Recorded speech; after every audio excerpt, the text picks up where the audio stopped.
বিসমিল্লাহির রহমানির রহিম। আমাদের নারায়ণগঞ্জ চাষারা, এটা মেবি 2 নম্বর রেলগেট। এখান থেকে আমাদের যাত্রা শুরু। আমরা বাড়ির পথে যাব। তো চিন্তা করছিলাম যে এখান থেকে একটা গেঞ্জি নিয়ে নেব, কিন্তু ঢাকা শহরের বা নারায়ণগঞ্জের যে অবস্থা, মনে হয় না গেঞ্জি নিয়ে বাড়ি ফিরা হইব বা গাড়ি রাখার মতো প্লেস নাই। তো চিন্তা করলাম যে না, আজকে আর নেব না, আজকে বাসা চলে যাব। তো আজকে বাড়ি চলার পথে পাই দেখছেন কি পরিমাণ জাম।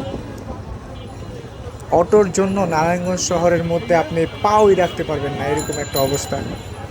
আর অটোর এই দেখছেন, এই যে মাঝখানে একটা দাঁড়ায় আছে। রোডের যে অবস্থা, যে পরিমাণ জাম, এখান দিয়ে যাওয়া ভাই অসম্ভব। তো চিন্তা করলাম ওই পাশ দিয়ে মাঝপট্টিতে যাবো, ওই পাশে একটা রোড আছে। ভাই রোডের কি অবস্থা খালি একবার দেখেন। এই দেখছেন, একটুর জন্য চাক্কাটা স্লিপ করে নেয় ভাই। রাস্তার মধ্যে এগুলা কি করে ধুয়ে দিয়েছে দেখেন। এই হলো ঢাকা শহরের মেন রোডের অবস্থা। যাক, মনে মনে যেটা আশা করছি, রোডটা একটু ফাঁকাই আছে, আরামসে যাওয়া যাবে। এই একটা সমস্যা, সেটা হচ্ছে যে এই জায়গার মধ্যে মাছ বিক্রি করা হয়তো অনেক। তো মাছের যে পানিগুলা না, এগুলো এই রাস্তাটা পুরো নষ্ট করে ফেলায়। এই পানিগুলাই এড়াই যেতে হইব খুব আস্তে আস্তে, ধীরে ধীরে, নাইলে পাই গাড়ির তো চাকা তো একবারে ময়লা দুর্গন্ধ হয়ে যাব।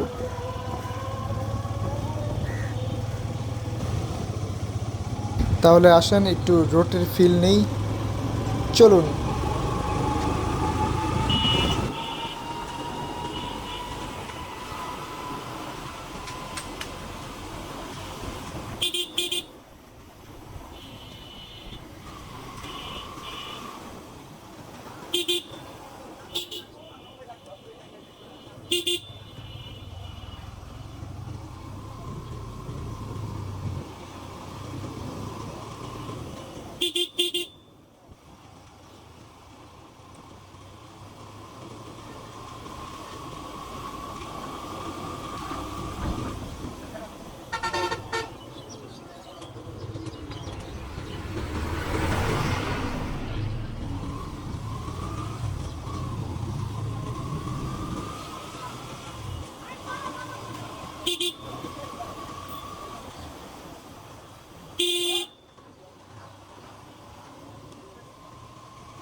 এই জায়গাটা শুধু একবার অবস্থাটা দেখেন ভাই।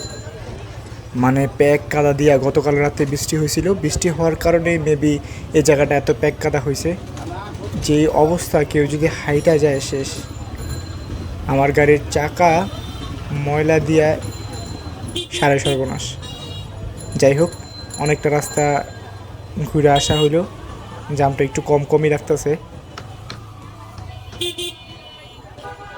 হয়তো বা আর একটু সামনে গেলে আর জাম পাবো না, জায়গাটা পুরো ফ্রি হয়ে যাবে। কালীবাজারের এই জায়গাটা খুবই পরিমাণ জাম থাকে, তার পাশাপাশি রোডটা একেবারেই ভালো না।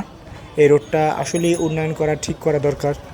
আর তার পাশাপাশি এদিকে বন্ধু বাস, এরপরে বন্ধন বাস, এরপরে উৎসব খুব বেশি যাতায়াত করার কারণে দেখা যাচ্ছে যে আবার তার পাশাপাশি অটো খুব বেশি চলাচল করে, যে কারণে বাকি যানবাহনগুলা চলাফেরা করতে অনেকটা দায়বদ্ধ হয়ে যায়। তো এই হলো এই রোডের অবস্থা।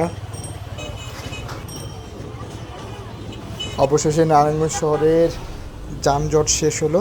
তো এই রোডটা আর মনে হয় না আমরা যানবাহন পাবো বা ওর তোরা জ্যাম পাবো। তো চলুন একটু চালানো যাক শান্তি মতো।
এটা হচ্ছে নবীগঞ্জ বা আপনি বলতে পারেন যে আইডি স্কুল রোড। নারায়ণগঞ্জের মধ্যে শুধুমাত্র বয়েজ একটাই সরকারি স্কুল, এই রোডটা হলো সেই রোডটা। এই রোডের অবস্থা ভাই খুবই বাজে, বলতে খুবই বাজে। নারায়ণগঞ্জের মধ্যে আমাদের চাষারা যখন যাওয়ার পথে এই রোডটা ভাই খুবই খারাপ। যে কেউ মন্তব্য করবে এই রোড দেখে, এই রোডটার অবস্থা খালি দেখেন। কিন্তু আজকের বিকালটা খুব সুন্দর, বিকালটা দেখতে খুব সুন্দর। আজকে হচ্ছে রমজানের শেষ পর্যায়ে, তো আর মনে হয় আমরা একটা রমজান আর বা সর্বোচ্চ 2টা রমজান পেতে পারি। তো আজকে বিকালটা খুব সুন্দর লাগতেছে, আপনাদের কেমন লাগতেছে মন্তব্য করবেন। আর রোডের যে ফিলটা নিতেছেন আমাদের নারায়ণগঞ্জের, সেটা আপনাদের কেমন লাগলো সেটা আমাদের মন্তব্য করবেন বা কমেন্ট করে জানাবেন।